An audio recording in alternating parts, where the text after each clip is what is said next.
right, ladies and gentlemen, our first guest tonight is a three-time Academy Award-nominated actor. How about that? Pretty good. Pretty good. Yep. And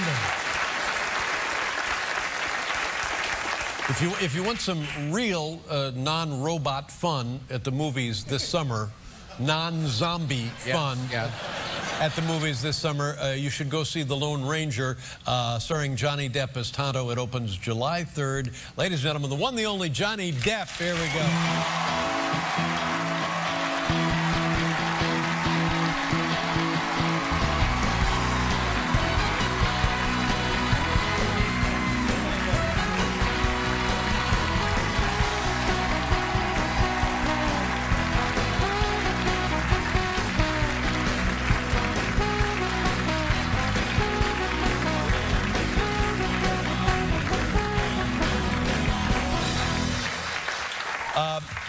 All I really want to talk about is Tonto, but first of all, have you had your birthday? You're getting ready to have your birthday. How old are you? I've had my birthday. And you are? They tell me I'm 50. 50 years old.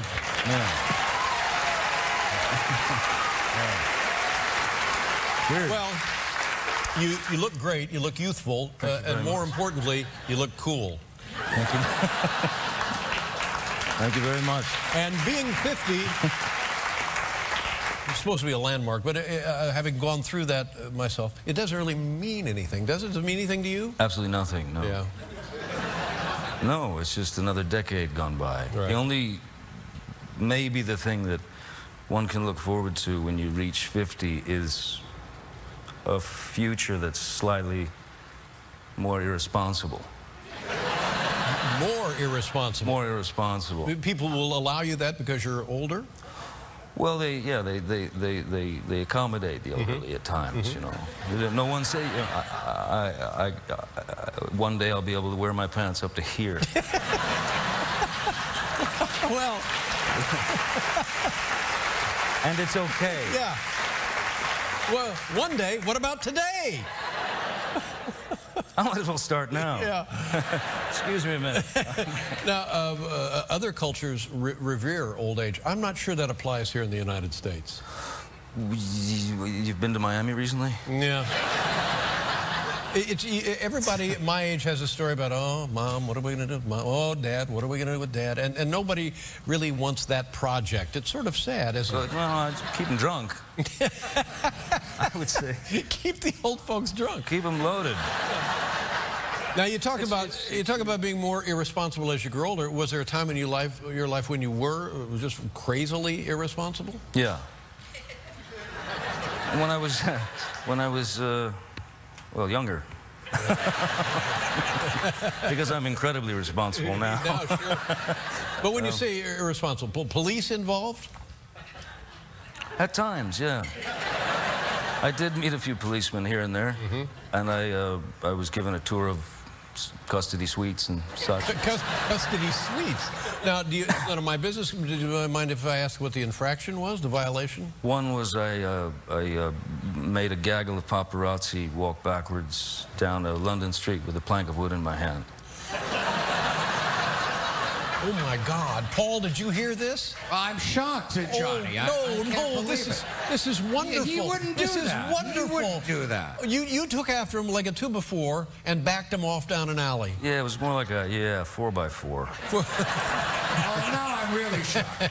I found it though. I wasn't carrying it. Now, what were you charged with, for the love of God? Assault, attempted assault, assault. Yeah. You know, various you know, infractions that I didn't quite understand. Now, I know this is irresponsible of me, but nice going. Thanks very much. Wow. It had to be done. It had to be done. You had to take the law into your own hands. Somebody had to do it. Let's talk a little bit about the kiddies. I remember years ago, before I had my son, you described, I think, one of your kids at the time, I think he was about 3 years old, yes, as like living with a drunk. Yeah. Have they gone beyond the drunken behavior stage? They've gone beyond the tiny drunk stage, and they've entered into a whole new arena. My boy Jack is 11, and very, you know, just simple, low-key. Solid? Solid, Yeah. you know, one-word texts, yep, nope, same, you know, that kind of thing. And that's the boy. And then my girl, my daughter, Lily Rose, is now 14. And, yeah, 14. And Teenager. Yeah. Beyond the age difference, is there a behavioral difference? Well, I mean, at our very base, I think men are relatively, I mean, we're simpletons, really. I mean, we really are. And girls are infinitely more complicated and brilliant, and you know, they know how to maneuver and you know, sort of manipulate dad to the umpteenth degree. Are you, having said that, are you in a good space now with your daughter? Things good now? Things? Oh, wonderful, yeah. No, perfect. She's surprises along the way, though. You know, just the things you know, that a father fears. Some greasy little horror showing up at your door. Some greasy little horror showing up. Yeah. Yeah. That's right. We'll be right back here with Johnny Depp, ladies and gentlemen.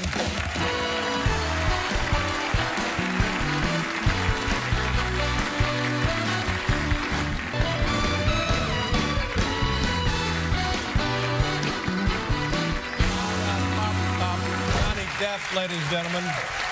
This movie, I've been awaiting this movie. I think I saw a trailer for it maybe a year ago, 10 months or something like that. Probably before we finished shooting. Yeah, exactly right. I think so. Yeah. Did it take a long time to film this? Yeah, about six months or so, a little maybe. Oh my gosh, that's a lot of work, isn't it? Yeah, it was a long time. Now, I have many questions to ask you about the film. Can I ask them? Please. When a person writes a script like this, and it comes time for action, adventure, on the screen it looks complicated and impossible, not just to shoot and create, but how is it written in the script? Does it just say, okay, now fill in some time here with action adventure, or is it carefully written out in the script? Carefully written out in the script. So somebody has to imagine it, write it down, and then the director has to do it. Indeed, yeah. No, those enormous action sequences in the film were dreamt up by Gore Verbinski and the writer Justin Hayth. It's crazy stuff. Yeah. And here's another question for you. I think I was on that train or near that train that some of the movie takes place in. Do you reckon? Yeah. Was that in Colorado? Did that train exist in Colorado? It did exist in Colorado, actually. Yeah, but most of it was done in New Mexico, and great heat. Was the river? Did that really exist, or was that a computer river? No, the river was. Well, now, where was that river? That was somewhere between Colorado, New Mexico, Arizona, somewhere in there. I've lost track. It looked like a river I know. Was it the Animas River? I really don't know. However, it was wonderful. Thanks a lot, Tonto. Okay, so now, Rio Grande? I don't know. Might have been the Rio Grande. And what about the trestle that comes down? That never existed, or did it exist? Or should I have not said that? I don't know. I'm not. There's two things that I have a problem with. One is I never read screen direction. Which is the stuff that tells you what to do. How can that be possible? Well, I'd rather not know what they want me to do. I'd rather just figure something out. So you're kind of just guessing at what they want? It's just, no, I'm just sort of winging it at what I want. Okay. It's worked so far. But now, let's talk about.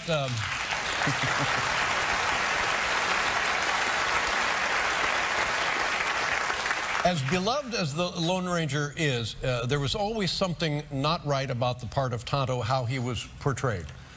This has been rectified in this movie and documented. We saw the character of Tonto. Tell us about what went into the creation of that character with regard to Native Americans.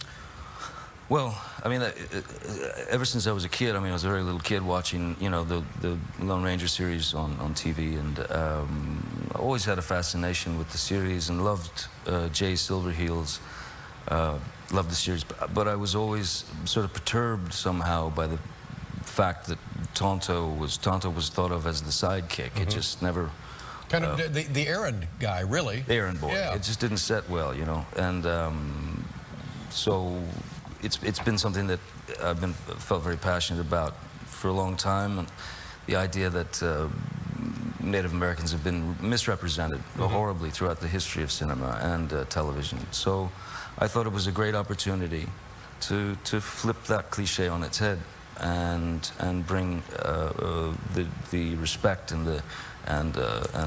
back to these people, these dignified people. And when you created the character, did you then seek guidance or input or approval from Native Americans? Did you show them what you were up to? Oh, most assuredly, yeah. No, I went to, I mean, I had a very, very close relationship with the Comanche Nation, and the Navajo allowed us into their world as well. And yeah, learned quite a lot, and they were very, very helpful. Yeah, and pleased with this depiction of Tonto in the film? Yeah, so far, yeah. You know, I mean, yeah. There's always going to be, you know, naysayers and this and that, but which I expect. But I mean, the thing is, it was approached with only good intentions, and if you know, if there's 15 kids, 20 kids on a reservation somewhere who can watch this film and walk away feeling proud of their heritage, proud of their culture, and want to keep their language alive, their culture alive. If they get that, then I feel that my job is done. You know. Have you spent time on a reservation? I have on several, yeah. I have just briefly. Yeah. I can't claim anything other than just briefly, but it's quite an eye opener. It is. And just even as a glimpse, the perspective is just like looking through a telescope, and everything sort of widens out, and you think, oh my. Well, the strange thing is that when you visit these places, you know, where essentially what you're seeing is the repercussions of what happened 100, 200 or more years ago. Of people that have been, you know, attempted to be beaten down, you know, or to feel lesser than, and that's what I want these kids to know. What do they say anthropologically about how long people were in North America, on North America, before white men came here? Was it 20,000 years? Was it longer than that? I have no idea. Yeah. However, but, I mean, even if it was a year. I mean, it was in the the high numbers for sure. Before Columbus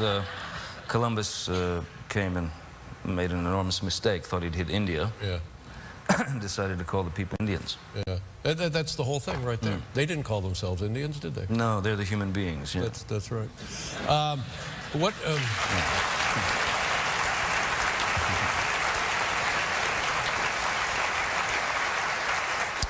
But I'm right in that the portrayal of Tonto and his life sort of mirrors that of the existence of Native Americans, doesn't it? Most definitely. Exploited and then crushed by the white man. Indeed, damaged. I mean, you know, a little boy damaged by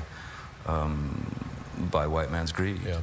Now, having said this, and I'm happy we could talk about it, the movie is wildly entertaining. Thank you. And what I was talking about, in the end, all of a sudden you appear on a ladder. You know what I mean? I do remember the ladder a bit, yeah. Yeah. And on a speeding train. Now, is any of that real? Oh, we were on speeding trains. Speeding trains, yeah. Absolutely. Strapped to, strapped to the top of a train car that was doing about, I don't know, 50 or 60 miles per hour. On a ladder. Yeah. Also, a lot of trees, you know. Yeah. Oh, yeah, there's trees. A lot of ducking. Yes. And the scenery is spectacular. Monument Valley is the backdrop for a lot of this film. Yeah. Monument Valley, Canyon de Chelly, which is Navajo land we were welcomed into, and it's just astonishing. Yeah. You know. Well, I mean, it's everything you want, and it's going to be an enormous hit. Let's take a look at a clip here. This is The Lone Ranger, and I don't want to take anything away from The Lone Ranger, but it really ought to be called Tonto. Could you have done that? Could you have demanded? Well, you know, you're a guy who knows his way around a craft table. I don't know what that. I don't know what that means. No. I'm drunk. I've made a lot of macrame things. Made plates. Let's see. What is the clip here, Johnny? I have no idea. Oh, for God's sake. I have not. You're saying to yourself, that's not Johnny Depp. It's a clip from the film. You see it the July 3rd, and it's the celebration of America's independence. But this is a great reminder of things that came before and mistakes that have been made, but also wildly entertaining. Have we shown the clip? Am I in it? Let's take.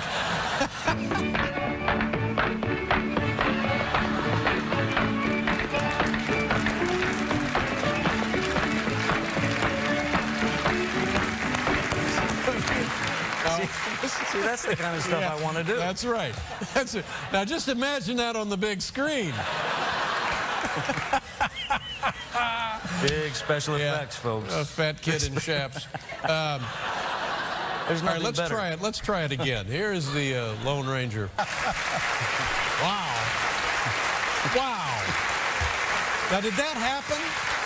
A lot of that, yeah. Did you get hooked and pulled off by the chain like that? I was yanked off. Yes, I was. Now we're talking about something else, Johnny. Settle down here. For God's sakes, can you keep your mind on the movie?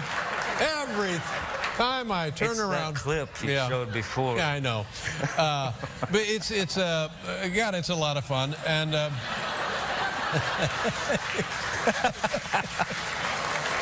sorry. That's all right. Pardon.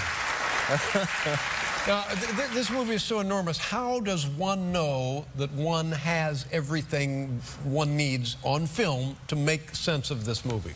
How do you know after all of this? I mean, it's very intricate shooting.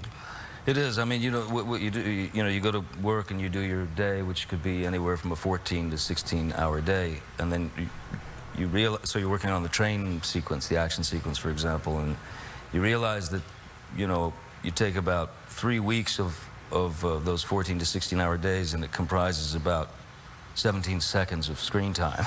Wow. Wow. Yeah. Just in terms of the difficulty of the stunts. And somebody keeps track of everything that you film, so it's not like, holy God, we need a shot of him putting on his shoes. That doesn't happen. Exactly. Yeah. Or like the bird's backwards. The bird was backwards. No, the bird wasn't backwards. Tell me, you had the bird on backwards. No, he didn't have the bird on backwards.